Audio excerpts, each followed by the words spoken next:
My consumption of the media, Project 3, Option 1. Over 2 weeks, I chronicled all the junk I did, and I will say junk because when I get to the end of the video, you'll see why. And I found that music is the thing I consume the most, and this is usually because I'm working on homework, and so I have a ton of stuff that I have to do, so I do a lot of homework, and there are sometimes that I do need silence, and those are the days where I notice, oh, I have no music on Wednesday, and like only 2 hours on this Saturday, etc. And so, I like it because I have it right here where I usually work, and I can just listen to my CDs or my independent, silly, foreign stuff, and etc., etc.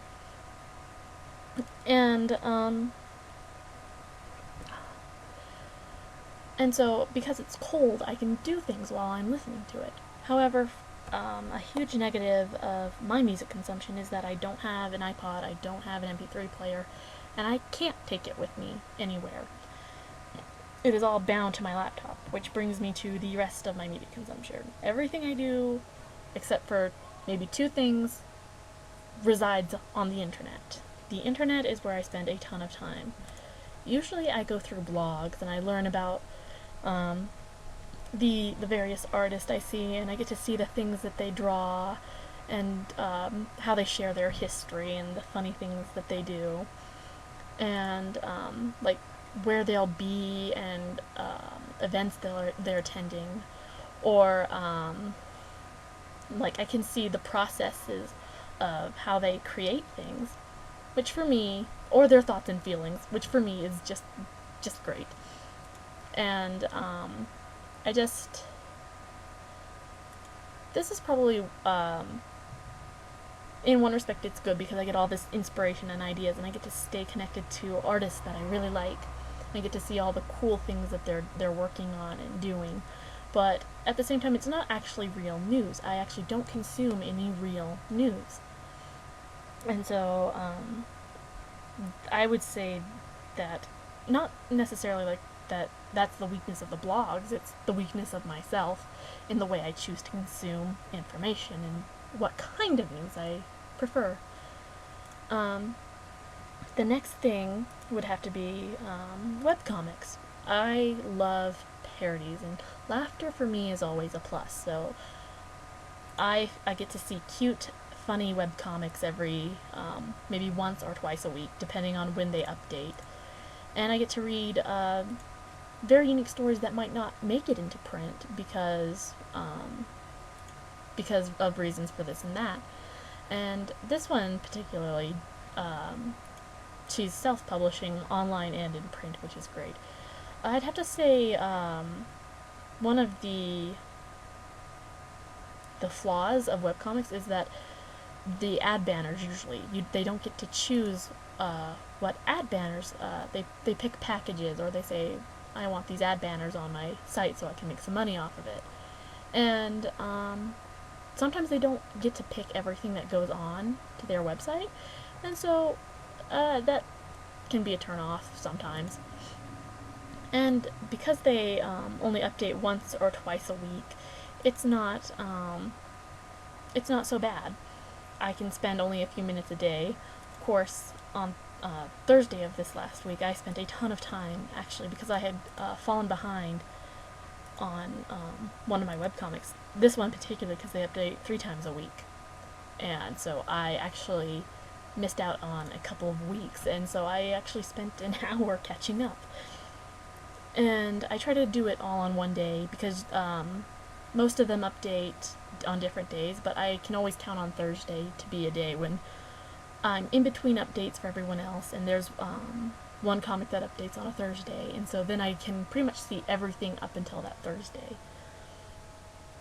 So from the last Friday to this Thursday. Aside from webcomics, I actually don't watch a lot of television anymore, but I do consume a lot of videos. Cutesy-wootsy animal videos, which are a complete waste of time. Even though they only take, a minute here, a minute there, they add up. And they don't actually have a lot of value, they're just cute. And the other thing, aside from the cute animal videos, I love watching a lot of comedy and parody, like I love how it should have ended. And so, again, short videos that end up piling up on top of each other and end up taking time. In terms of shows, there are two shows that I'm currently really watching. Extra Credits. It's only usually 6 to 7, 8 minutes long, and it's about games as a medium. Not about games, but as a medium and the things that affect them and trends that are going through them. And the other show I watch is Avatar. Avatar: The Legend of Korra, because right now they just actually this last weekend they had their season finale. It was awesome. But I would have to say that there's a huge downside to Avatar Korra, and that is it's mostly contained on television. It shows on a Saturday at 11 o'clock, and if you're not there, you don't get to see it until they legally post it on their official website, on the Nick website. You can go to an illegal website, but I would say that's a downside because not all of them are very reputable.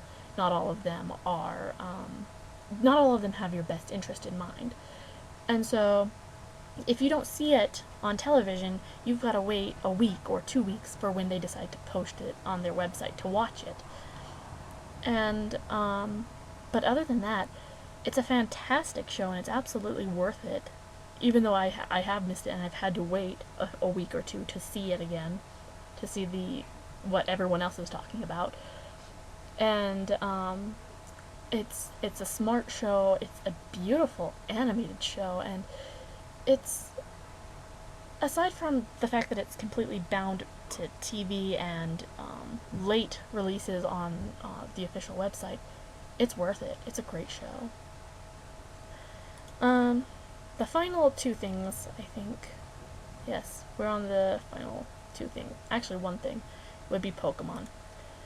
Pokemon is interesting, and I was actually debating whether to put it on here, because Pokemon, yes, it's a mass medium, it's shared by tons of people, but at the same time, it's a very individual, isolated experience, and it's very time-consuming and attention-consuming. I can't do anything else when I'm playing Pokemon.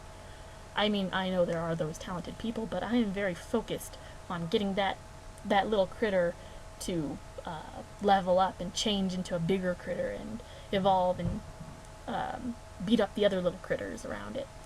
And so I'm very focused in that game, and so while it's a mass medium, it's also not a mass medium. It demassifies itself once it gets into the hands of the consumers.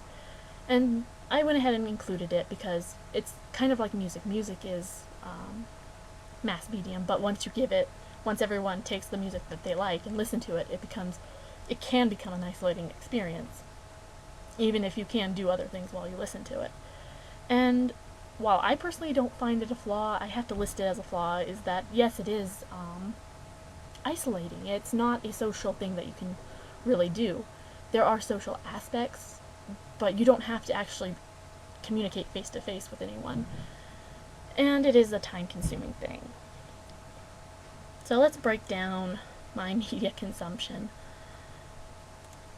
I would have to say time. Time is both a strength and a weakness. It is a weakness because I have 2 days a week in time, even though it's not 2 days straight.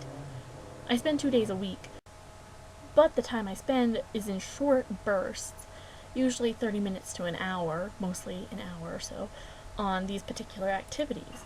And while I only totaled up the total for every day for I spent 3 hours on music, it was probably I listened to 5 minutes of music here, or 10 minutes or 30 minutes of music there. Or if I was doing a project, it really was straight 3 hours. Hot and cold. I have very extreme differences in my medium, so I think it balances out because on one hand I have very cold mediums such as the blogs, which only take up a second of my time, and music, which I can listen to while I do other things, and so they're very cold, they don't require much of me. But then I have hot things like Avatar and Pokemon, And so, I wouldn't say this is a positive or negative, it's just an interesting balance I have, so I'd say it's very neutral. And, well, well, I'm here to the junk part. While I was talking about blogs, you probably heard it. I don't consume news. The majority of my media is entertainment. And, a lot of that I think is because I am trying to use it as an escape. In a way, it's a positive because it lets me relax and unwind. But I'm not learning anything very much. I'm not learning much while I'm consuming my media, and so it actually is a minus. And so, really, I'm consuming junk food, or in this case, junk media. It's like candy, most of it. And while it's fun, it's not necessarily the most nutritious for you. And so, after breaking down my media, I could probably stand to add maybe a news site and just check up on various news that happens. And while, of course, I love the stuff that I watch, even though it's mostly, a lot of it is good and it is uplifting. Mostly good. I can't spell the day. Uplifting. While it's mostly good and uplifting, it is fluffy. It's fluffy. It has very little substance, actual substance, going back to the junk food thing. And so I think I could stand to beef up on the types of media I consume, but I definitely need to cut back on the overall time that I consume it. And I do need to keep it to short bursts, but I need to keep more track of how many short bursts I'm taking, because you can eat one nerd at a time from a nerd's box, but eventually you'll eat the entire box. So that was my consumption of the media, and thank you for listening. Have a great day.